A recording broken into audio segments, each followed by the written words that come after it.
Welcome to the Parish Art Museum podcast, where we aspire to provide opportunities for learning, sharing, and celebrating the many innovative and pioneering artists who call the East End home. Come back each week to find new and impactful experiences in the arts. Good evening. Hi. I'm Alicia Longwell. I'm the Louis B. and Dorothy Cullman Chief Curator here at the museum, and I think I know most of you out there in the dark. This is so wonderful to see you. This is our first art opening of this, well, our student art open, which is still up, and you have a wonderful chance to see that. First opening for our art shows, the Jasper Johns prints, which is absolutely astonishing. Anyone who thought perhaps they'd seen enough Jasper Johns this year could just think again. It's an extraordinary collection of work. It's from the Walker in Minneapolis, which set out to have almost a complete compendium of John's work. I am welcoming you on behalf of our Deputy Director and our Board of Trustees, quite a few of whom are here tonight, which is wonderful to see. Let me just say our new Deputy Director, Melanie Curator, could not be with us this evening, and she's very, very disappointed. She'll be here at the next opening, but wanted to welcome you, and I'm sure you will be able to welcome her at our next opening, which comes up in, wow, a little more than a month. So stay tuned. I want to thank everyone who worked on the exhibition here, from tonight's event to the preparators and the curatorial department, and our wonderful registrar who made this delightful bouquet, complete with paintbrushes and a Savarin can, Chris McNamara. She's the best.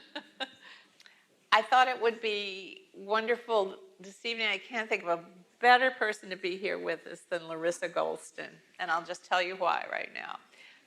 The print atelier, may I say, ULAE, Universal Limited Arts Editions, which was founded in 1955, is still going strong because Larissa is there, following in the footsteps of both the founder, Tatjana Grossman, and her father, William Goldston, who continue this legacy of printmaking.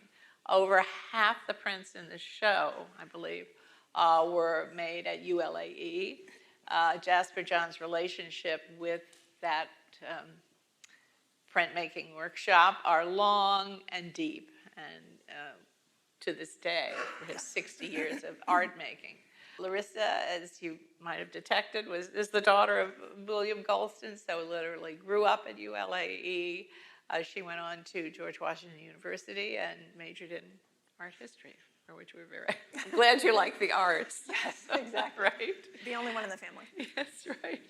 I had her own gallery, the Larissa Goldston Gallery, for about a decade in Chelsea. Yep. And now is pretty much full-time since her father has retired, pretty much. Loosely. But is still busy working, actually, with Jasper Johns, running the business, so to speak. Anyway, I think you probably recognize these two gentlemen. I thought it would be wonderful to start with this because this was The beginning of ULAE. Yep. This, Larry and Frank were what was considered the first project that ULAE published, which actually didn't come to fruition until 1960, but was begun in 1957.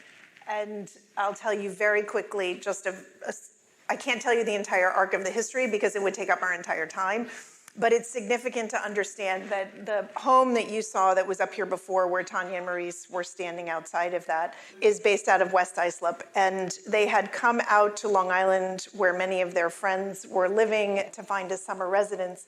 And at that residence, there were these stepping stones leading up to the house. And at one point in time, they dug one of those stepping stones up and were completely mystified by what it was. And the next door neighbor said, well, that's a Bavarian lithographic stone.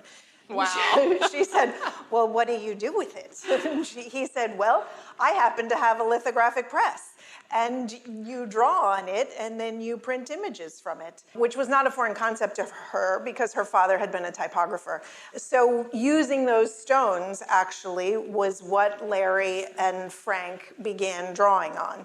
And the story of meeting Larry was she was on her way back to Paris after the occupation. She had left in a hurry, which is a beautiful story, which I'll tell another time. In 1950, she was on her way back to Paris, and Larry was on that boat. And she fell absolutely in love with him. That's Larry Rivers. Larry Rivers, sorry. No, I think we all. And she had stayed in touch with him. And when this whole thing with the home and the stone had come about, she thought about how she was going to take care of the family. Maurice had had a heart attack. He could no longer go back and forth to the city and go up and down in their Manhattan apartment. So they moved out full time, and she thought, what can I do to make money? And what she thought of was livre des artistes, where she wanted to publish books with poets and artists, and then she would sell the rights to Harry Abrams, who happened to be a good friend of hers, and that would make them the millions of dollars that they needed to live. That never happened. But Larry agreed to meet with her to discuss the project, and a friend of hers from Grove Press had said, I really want you to think about working with Frank O'Hara. He's a brilliant young poet. And when she went out to his home and suggested that they do this project, Larry said, Frank, will you come down here? And Frank was at the house the day that she suggested it, and so they all decided that it was divine providence. I'll say. And they began working on the project, but Frank was so busy he couldn't work, and so Larry started doodling on other stones that were there, and Bob Blackburn, who was the first printer of ULE, started printing those on random sheets. You didn't know that? I didn't even realize that. Wow. She had gone to Cooper Union, and they had suggested Bob, and Bob came out to work with her for a little while. That's amazing. So for an origin story, discovering the lithograph, a stone in the garden. Exactly. And remembering Larry Rivers. Who wouldn't remember Larry from a transatlantic crossing, right? They were a lot longer in those days. They were. Probably. But the wonderful story of Tatjana Grossman and founding this print atelier in the European tradition. And I think you will see that, these wonderful pictures I love of all the lunches that she would have. Well, and Larry was instrumental because Larry was the one who was friends with Helen Frankenthaler, who was married to Robert Motherwell at the time. He was friends with Grace Hartigan and Lee Bontecu. And so he would say to them, go help this older woman who was not so old at the time, go help her and her husband and draw on stones, make some prints.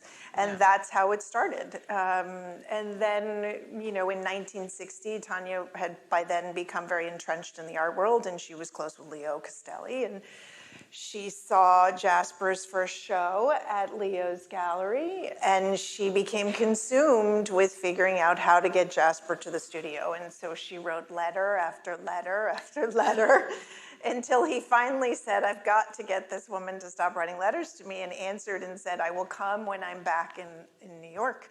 And he came, and they developed. This is 1960. 1960. Yeah. She started writing, I think, in 1959, 1958, and he came in 1960. And persistence, I think. Persistence. And, the true story of how Jasper's involved with the business was when Tanya died in 1982. She left the business to a portion of it to my father, and then the other half to Jasper, Bob Rauschenberg, and another silent partner. And so the Rauschenberg Foundation still remains an owner, Jasper still remains an owner, and then I bought out the other partner, and so it's primarily. Right. So they weren't involved with the day-to-day running ever? No. Right. Just she wanted to ensure that there was never one vision that was taken in case it weren't the vision that she wanted to see through, so she wanted artists to be involved. For someone almost to have come by chance into this career, she seems so perfectly suited. It's amazing. Persuasive. She was very persistent and very persuasive. Yeah. When did she die? How long did she live? She died in 1982. 82. Yeah, she died in July. She was only 78, but she had a rare blood disorder. I mean, she'd had a very complicated life, but she had a rare blood disorder. So, Johns has worked with ULAE for what, over 60 years? Yeah, since 1960, and has continued to make prints throughout the entirety of his life. Right. There was a time period when Jasper, so if for those of you who understand printmaking, traditional lithography is a transfer process, a direct transfer process, where you have to draw backwards in order to get the image that you want correctly on the piece of paper, because it goes directly from the stone to the piece of paper. And in 1971, right after my father had arrived, he convinced Tanya to buy a offset lithographic press, so she could produce the books that she wanted to do, and she wanted to do them on Jasper 0 through 9, which he had published from 1960 to 1963. And my father was toying around with some things for the book, and Jasper saw some of the proofs that were coming off of that and said, "What is that? And how did you do it?" And he said, "Well, I have this press that's over at the other place. It's called an offset lithographic press." And he said, I want to see it. This would mean I wouldn't have to draw backwards. And Tanya was completely beside herself, thinking, "No, these are like, books and posters, and you don't want to do this." And she was really beside herself. And Jasper was completely flabbergasted and fascinated by it. And Decoy, which is one of the prints that's in the show, was one of the first print that came off that press. As an art piece, as a formal art piece. And for those of you who don't know, it goes from a plate to a blanket back down to a sheet of paper, and that's what makes it offset. Offset lithography for posters is a 4-color separation, where you take a photograph of a painting and you separate it into 4 colors and you put it together and it looks like the painting. What Jasper does is he draws individual plates, and all those plates then come together to make a final image, making it a unique addition. How much has technology influenced the printmaking that you do? We're trying to be at the forefront of it every step of the way. I think when lithography came out, etchers were saying it's the end of printmaking, real printmaking. That wasn't the case. Digital photography digital printmaking threw everybody for a loop, and so we were there at the beginning. We started working with paper makers, inkjet people, understanding how the inks would work, how to make them light fast, how to make them water fast. We made our first digital print, I think in 2003, I feel like, with Carol Dunham, where we had printed the background all with a digital color, then soaked it in a wet bath, and then laid down etching plates down on top of it. So I think the idea is that you're constantly pushing the printmaking medium and trying to figure out how to be at the forefront of it. Speaking of, and how you've relayed how Tatiana had her, she really had her pulse beat on what was going on in the art world and knew the artists. And that continues to this day.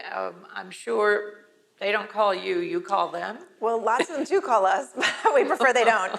How do you look at younger generations? I'm constantly, I had a gallery, I was running a gallery that was showing ULE prints, but also doing unique things. I'm at studio visits multiple times a month looking at artists' work. Most of our working relationships come because of relationships to other artists we're working with, and so there's a more intimate involvement.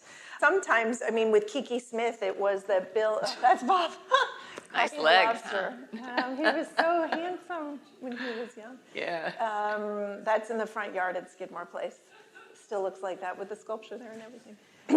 So we are constantly, Bill saw Kiki Smith work, who was a sculptor at the time and wasn't really making works on paper, and thought, I've got to figure out a way to work with this woman. And she thought he was nuts, writing her notes, and who's this guy who wants to come to my house and see? And then, Kiki's she's in the studio making another edition now. So, and she spent a lifetime, her really adult life, making prints, a passionate printmaker. I think when people understand how much work goes into making a print, which is why studio visits to ULAE are important, it changes your perspective on how important they are and instrumental they are to an artist's career. A lot has been written about how Johns actually, his conceptualizing of art has a lot to do. Has more affinity with printmaking almost than with his paintings or sculpture. Yes. In that you can change it or alter it or go back to it.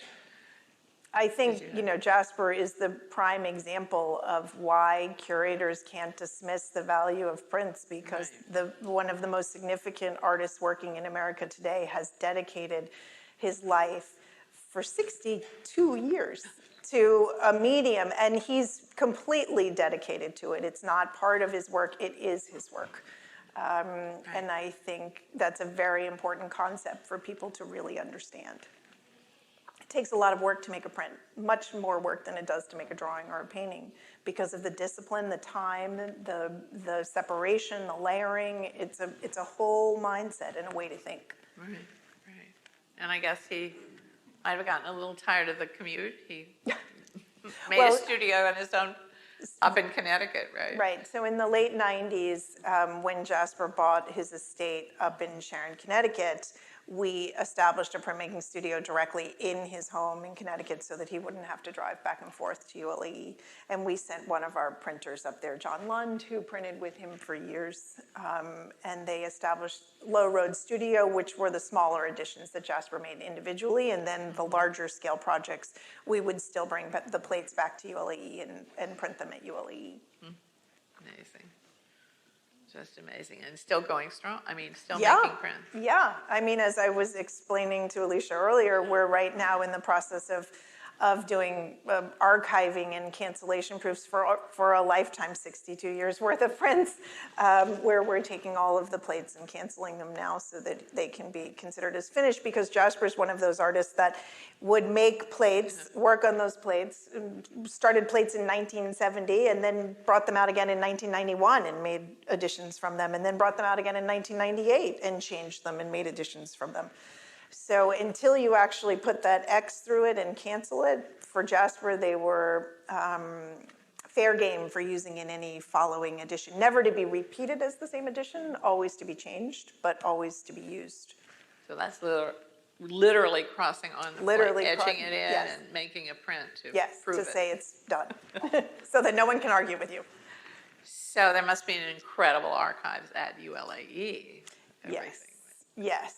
I mean, we don't, so the tricky part was when Tanya first started ULAE, there was no concept that ULAE would be what it was. So there was no thought about, we need to save one of everything needs to be perfect. I mean, in those old days, just trying to catalog raisonné, so the papers don't match, the sizes don't match, the editions sometimes aren't the same. They just sign trial proofs TPs. We don't know if there were 10, we don't know if there were 2. So it's the record keeping, even though her record keeping was immaculate, it wasn't the same as it is now, thanks to Jasper mainly, who forced all of us into this very immaculate record keeping. It was a time where things were created and then they were sold just to keep the business going. So when Tanya died in 1982, she left the business with nearly $1 million debt. So if you think what $1 million was in 1982, it was a lot of money.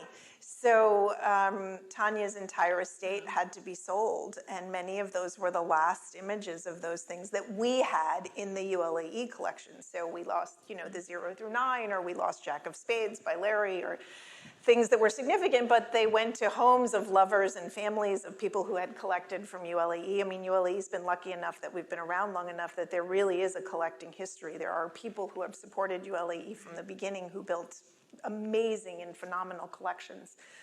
Some of them really still intact and have one of everything Jasper ever did, which is an extraordinary undertaking.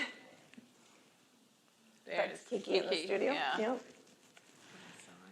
Oh, that's Richard Tuttle, and that was a really fun story. Richard Tuttle and Bill going to town, making actually a piece of copper to print with a fiber that Richard was working on. Richard does not work in any traditional way.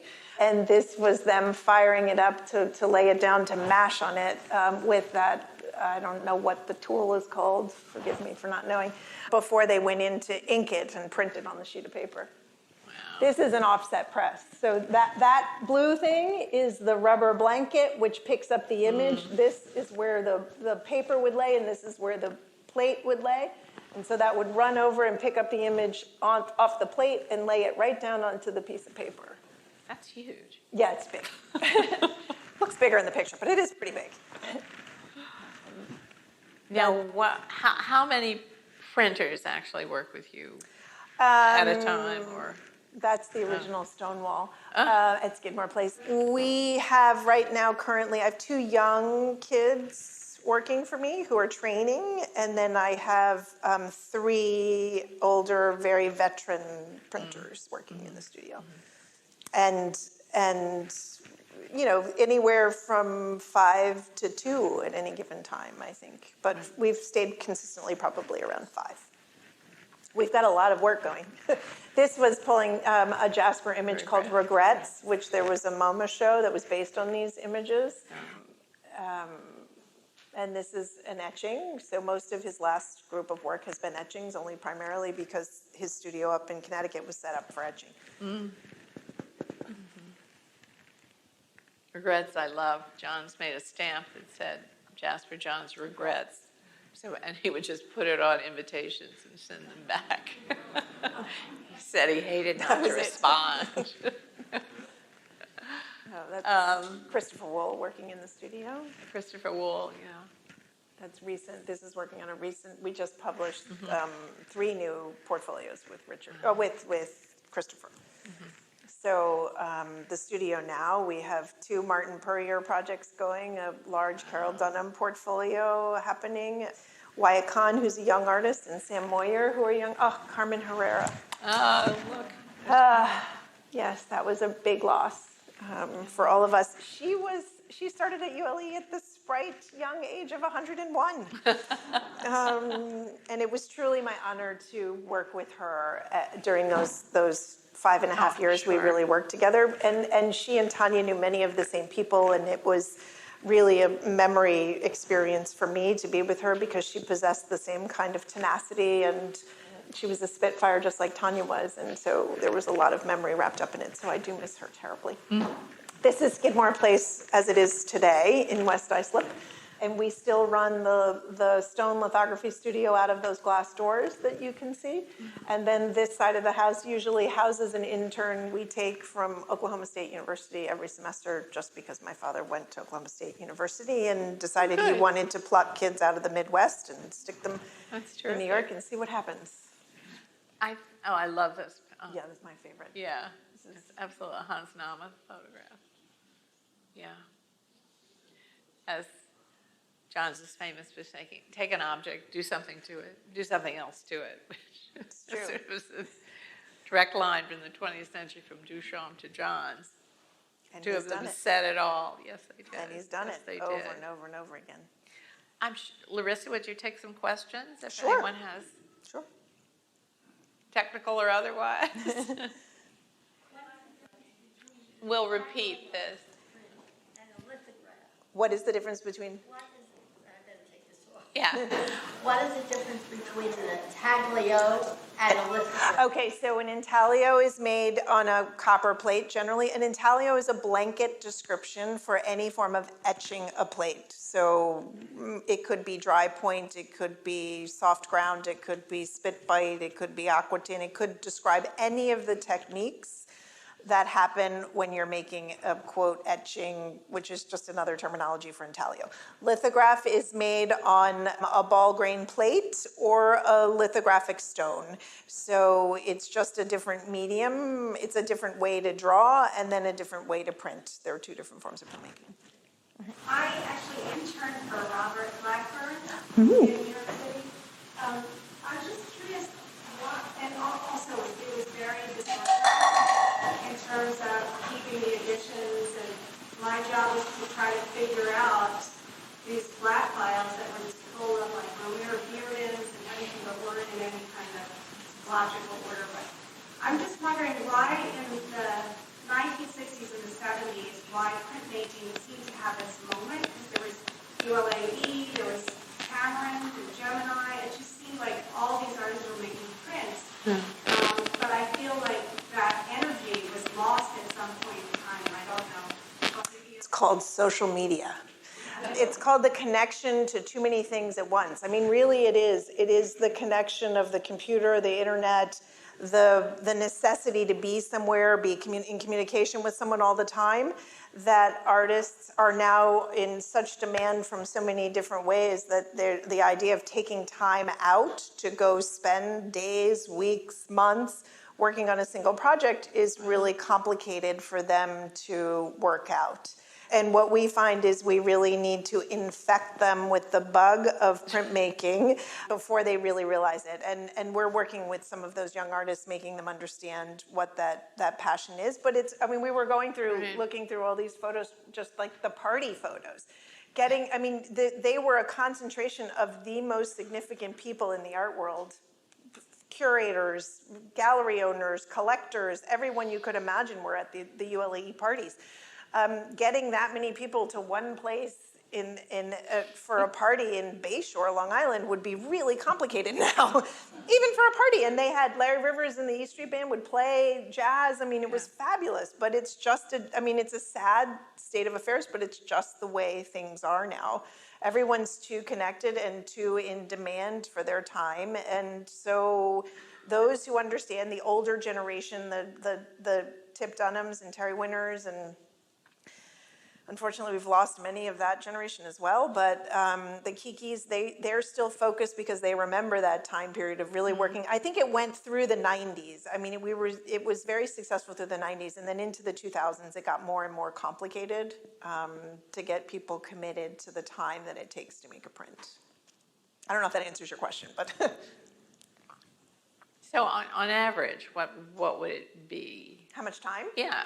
Well, I think it depends. Eddie Martinez that's is a young guy we're working with, Yeah. and Eddie is a bit ADD, and so he doesn't actually respond well to the layering and the printmaking, the time that it takes to proof a lithograph. So what we found was he really does well with monoprints because he's drawing directly onto these Lexan plates like he's painting, and then they are printed, and he sees the result immediately, and he's thrilled. His wife, Sam Moyer, who's working with us, she'll come out every single week for months until she gets the edition she wants to work on. And we just found hundreds of broken stones in the background, and her work, if you know her paintings, is made from stones that she finds in quarries and places like that. She's just took a whole bunch of them, and we've started inking them and printing them, and she's putting them together. And so it just depends on the personality. Yeah, I hear it. Yes. Do you ever have anything open to the general public, or tours, or education programs for the schools, or anything like that? The parish is coming. The parish is coming on May 16th. We do. We can't do it daily because otherwise we wouldn't get production done. But we do have tours. The Whitney's coming on Thursday. We have museum group tours, docent tours. People can arrange to come depending on what our schedule is like and who's working in the studio at the time. We don't like to have people through when an artist is working just because it's disruptive to their workday. But yes. Well, I think if you haven't seen the show, please take a moment now, and I'm sure here, one more. Jasper has his own printing shop in his chatting here. Yes. So how much does he still work with versatility? So it's really we're in constant contact with him, but the small plates, the small additions that he was working on to keep his time, to keep his mind going and everything, were all done at Low Road because they weren't worth the time of taking away from the studio's time. He understood that, but he wanted to produce them anyway. So the larger projects that he makes, we do them because John couldn't handle doing them independently up at the Low Road studio. They didn't have a press at the same scale that we had, that kind of idea. So now he's not exactly making a lot of prints. He made 3, I think, that were between 2019 and 2021 that were in the Whitney show. But right now he doesn't have plans in particular to make any at the moment, but we're working on it. So great. Thank you all for coming.